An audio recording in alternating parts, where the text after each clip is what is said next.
Jaya Radha Madhava Punya Bihari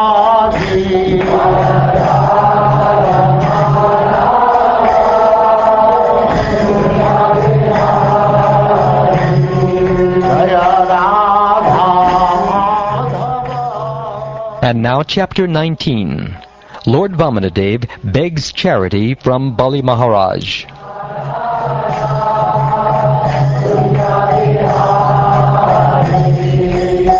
Gopijana Vallabha Girivaradhari.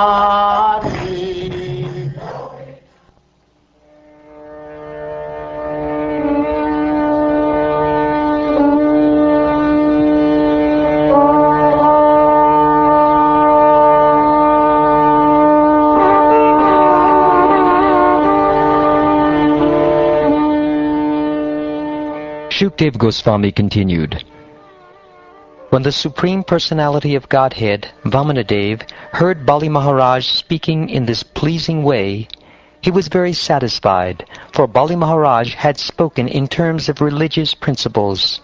Thus the Lord began to praise him. The Supreme Personality of Godhead said, O King, you are indeed exalted because your present advisers are the Brahmins who are descendants of Bhrigu, and because your instructor for your future life is your grandfather, the peaceful and venerable Prahlad Maharaj. Your statements are very true, and they completely agree with religious etiquette. They are in keeping with the behavior of your family, and they enhance your reputation. I know that even until now, no one taking birth in your family has been poor-minded or miserly.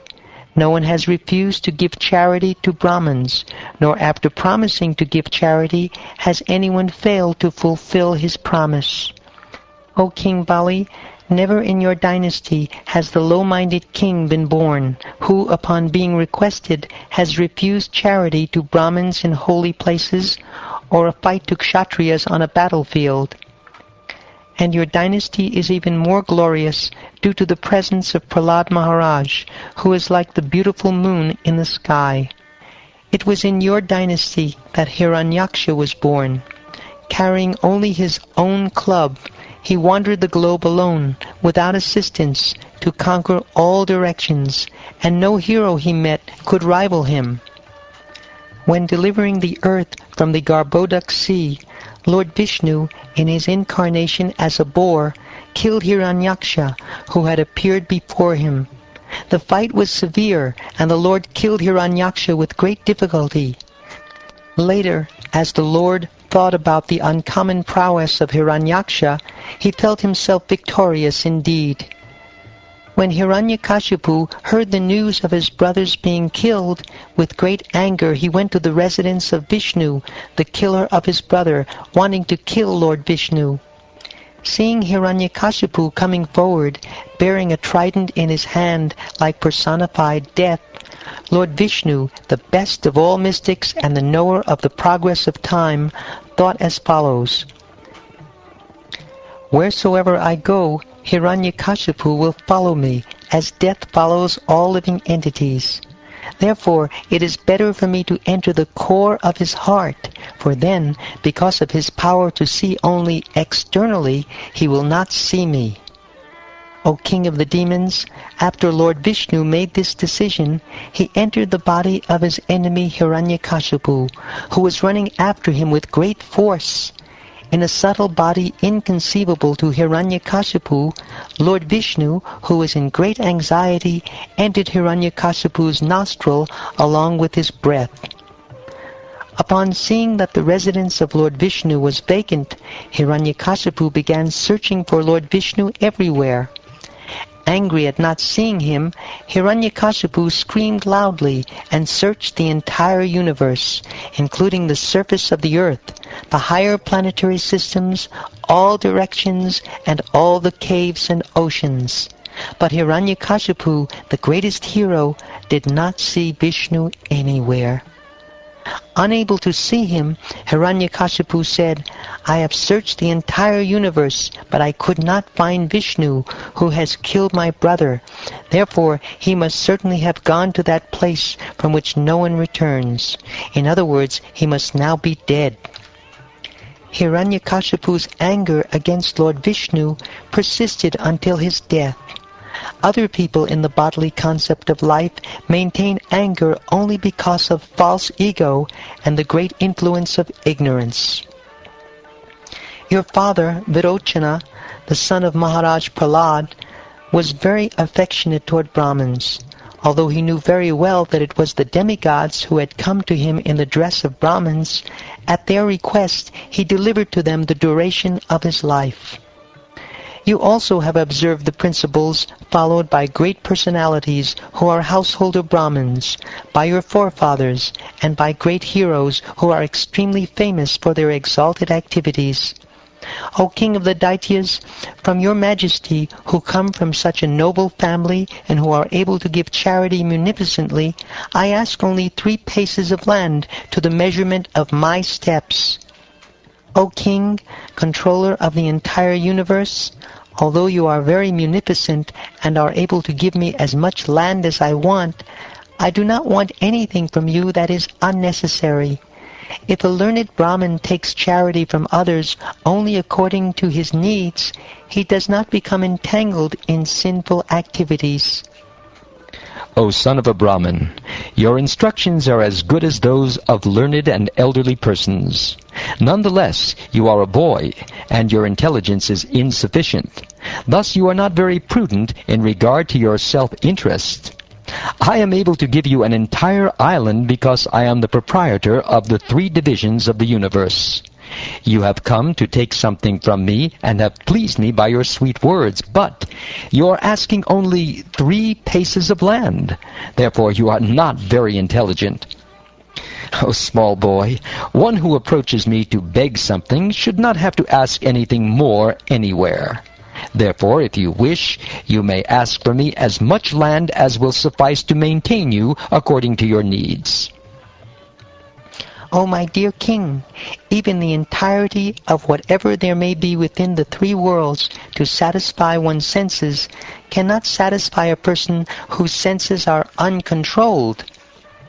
If I were not satisfied with 3 paces of land, then surely I would not be satisfied even with possessing one of the 7 islands consisting of 9 varshas. Even if I possessed 1 island, I would hope to get others. We have heard that although powerful kings like Maharaj Prithu and Maharaj Gaya achieved proprietorship over the 7 dvipas, they could not achieve satisfaction or find the end of their ambitions. One should be satisfied with whatever he achieves by his previous destiny, for discontent can never bring happiness. A person who is not self-controlled will not be happy, even with possessing the 3 worlds. Material existence causes discontent in regard to fulfilling one's lusty desires and achieving more and more money. This is the cause for the continuation of material life, which is full of repeated birth and death. But one who is satisfied by that which is obtained by destiny is fit for liberation from this material existence. A Brahmin who is satisfied with whatever is providentially obtained is increasingly enlightened with spiritual power, but the spiritual potency of a dissatisfied Brahmin decreases as fire diminishes in potency when water is sprinkled upon it. Therefore, O King, from you, the best of those who give charity, I ask only 3 paces of land. By such a gift I shall be very pleased, for the way of happiness is to be fully satisfied to receive that which is absolutely needed.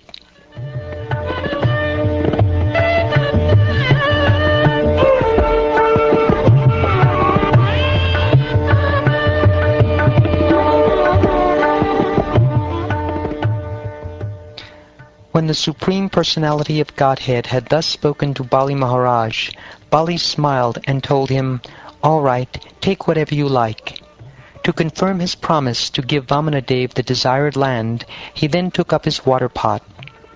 Understanding Lord Vishnu's purpose, Shukracharya, the best of the learned, immediately spoke as follows to his disciple, who was about to offer everything to Lord Vamanadeva.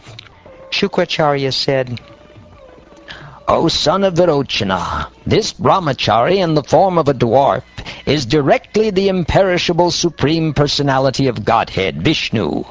Accepting Kashyapa Muni as his father and Aditi as his mother, he has now appeared in order to fulfill the interests of the demigods. You do not know what a dangerous position you have accepted by promising to give him land. I do not think that this promise is good for you. It will bring great harm to the demons. This person, falsely appearing as a brahmachari, is actually the Supreme Personality of Godhead, Hari, who has come in this form to take away all your land, wealth, beauty, power, fame, and education. After taking everything from you, he will deliver it to Indra, your enemy. You have promised to give him 3 steps of land in charity, but when you give it, he will occupy the 3 worlds. You are a rascal. You do not know what a great mistake you have made. After giving everything to Lord Vishnu, you will have no means of livelihood. How then shall you live? Vamanadeva will first occupy the 3 worlds with 1 step. Then he will take his 2nd step and occupy everything in outer space. And then he will expand his universal body and occupy everything. Where will you offer him the 3rd step?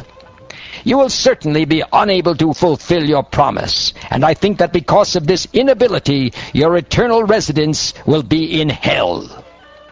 Learned scholars do not praise that charity which endangers one's own livelihood. Charity, sacrifice, austerity, and fruitive activities are possible for one who is competent to earn his livelihood properly. They are not possible for one who cannot maintain himself.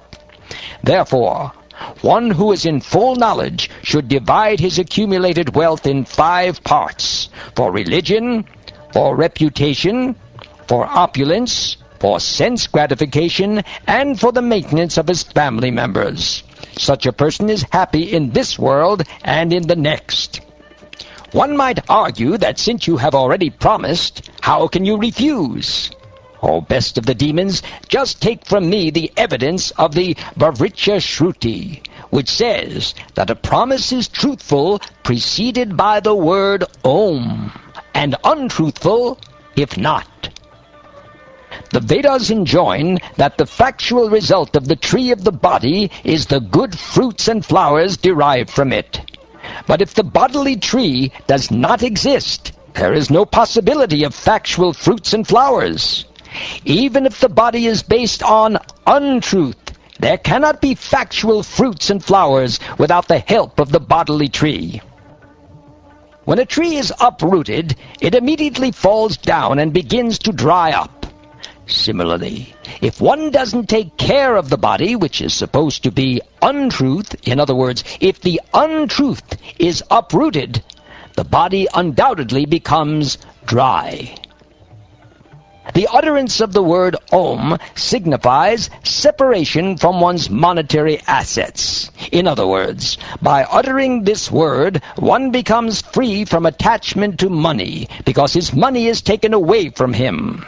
To be without money is not very satisfactory, for in that position one cannot fulfill one's desires.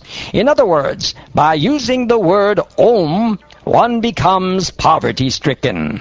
Especially when one gives charity to a poor man or beggar, one remains unfulfilled in self-realization and in sense gratification.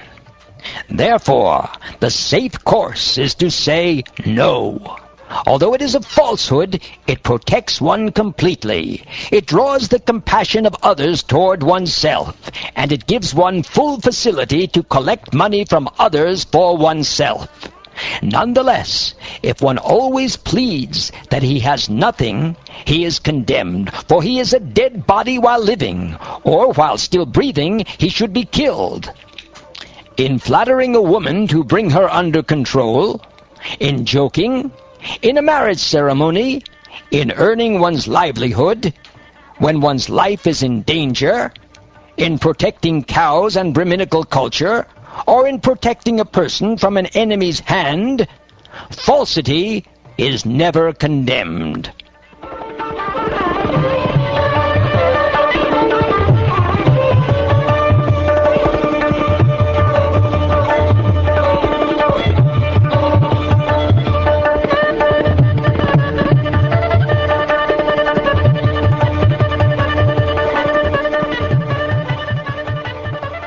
Thus ends the 19th chapter of the 8th canto of the Srimad Bhagavatam, entitled Lord Vamanadev Begs Charity from Bali Maharaj.